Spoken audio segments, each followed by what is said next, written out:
ajaib. Eh, eh, Salah-salah. eh, eh.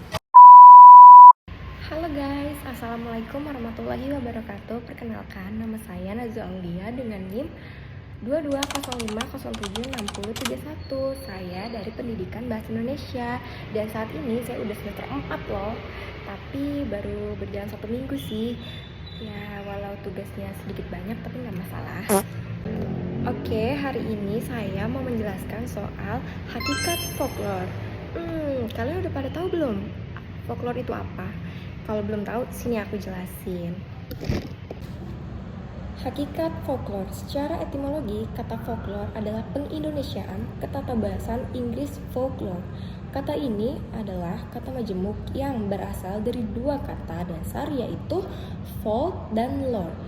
Folk sendiri artinya orang-orang atau sekumpulan kelompok yang memiliki ciri-ciri pengenal, maksudnya ciri-ciri pengenal fisik, sosial, budaya, sehingga dapat dibedakan menjadi kelompok-kelompok lainnya. Ciri-ciri pengenal itu antara lain bisa berupa dari warna kulit, ada yang kulitnya hitam, ada yang kulitnya putih, ada juga yang kulitnya sawo matang, ada juga yang kulitnya banyak lah warna kulit. Ciri-ciri pengenal itu antara lain bisa juga dari warna kulit, dari mata, alis. Kan mata mungkin ada yang sipit, ada yang besar matanya, itu macam-macam. Dan bisa juga dari warna rambut atau mata pencarian yang sama, bahasa yang sama, taraf pendidikan yang sama, dan agama atau kepercayaan yang sama. Namun, yang lebih penting lagi adalah bahwa mereka telah memiliki suatu tradisi, yakni kebiasaan yang telah mereka warisi turun-temurun. Sedikitnya 2 generasi yang dapat mereka akui sebagai milik mereka bersama. Jadi, folk adalah sinonim dengan kolektif yang juga memiliki ciri-ciri pengenal fisik kebudayaan yang sama, serta mereka mempunyai kesadaran pribadi sebagai kesatuan masyarakat. Lore adalah kebiasaan folk, yaitu sebagian kebudayaannya yang diwariskan secara turun-temurun secara lisan atau melalui suatu contoh yang disertai gerak isyarat atau alat pembantu mengingat.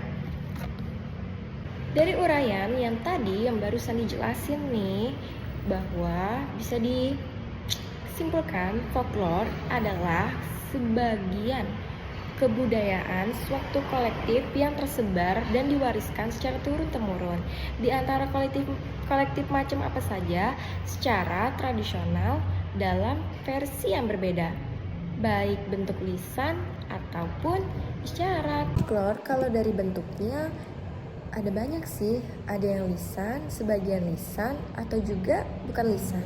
Dan di sini aku mau jelasin yang lisan dulu ya. Dan kalau lisan itu bisa dari bahasa rakyat, bisa juga dari ungkapan tradisional, bisa juga dari cerita-cerita rakyat seperti mitos, legenda, atau dongeng. Sedangkan kalau sebagian lisan maksudnya itu bisa dari kepercayaan rakyat atau permainan-permainan rakyat. Kalian tahu kan?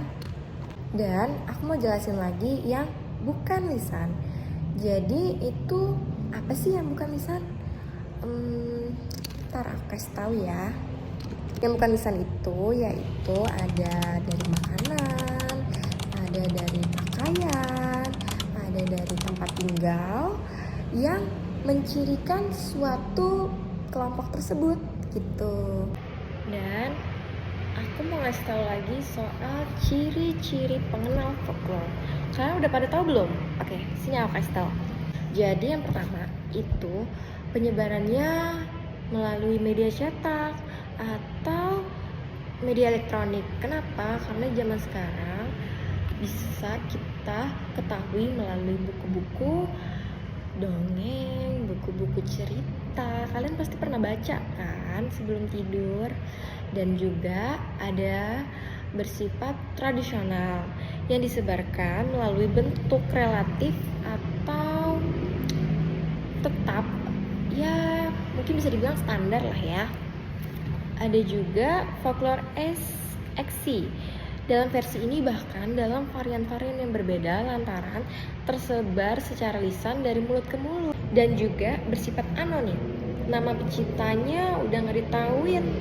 Jadi cerita dongeng-dongeng atau legenda itu kita nggak tahu siapa yang punya. Dan juga folklore biasanya memiliki bentuk berumus atau berpola maksudnya, memiliki formula tertentu dan memanfaatkan bentuk-bentuk bahasa yang klise. Folklore juga bersifat prologis. Udah pada tahu belum prologis apa? Yaitu mempunyai logika sendiri yang tidak sesuai dengan logika pada umumnya. Dan ciri ini juga bisa ada di folklorisan maupun folklore sebagian lisan. Gitu. Jadi kalau misalnya kalian pada denger nih, wah ada cerita legenda yang bahkan kamu sendiri juga nggak menyangka, seperti Candi Prambanan, yaitu Putri Roro Jonggrang yang meminta membuatkan candi dalam satu malam. Candinya nggak sedikit loh, yaitu ada 1000. Dan folklore itu nggak hanya sebuah cerita legenda atau kepercayaan kelompok tertentu, tapi juga ada fungsinya loh. Fungsi pertama yaitu menyadarkan manusia bahwa ada kekuatan-kekuatan ajaib. Mitos itu tidak hanya memberikan bahan informasi mengenai kekuatan-kekuatan itu, tetapi membantu manusia agar dapat menghayati daya-daya itu sebagai suatu kekuatan yang mempengaruhi dan menguasai alam dan kehidupan sukunya. Bisa aja dengan adanya folklore mereka bisa mengantisipasi sesuatu yang jadi fungsi folklore juga nggak hanya untuk cerita-cerita dongeng legenda aja, tapi juga bisa menjadi faktor pengingat kita bahwa ada sesuatu yang boleh dan tidak boleh, dan ada juga lah fungsi lain dari folklore, yaitu untuk memperkuat suatu solidaritas atau sebagai alat protes ketidakadilan dan sebagai alat yang menyenangkan dan memberi hiburan. Jadi kalian udah pada tahu kan folklore itu apa? Besok-besok nanti aku bahas lagi deh soal folklore. Jadi untuk hari ini segitu dulu ya. Dadah!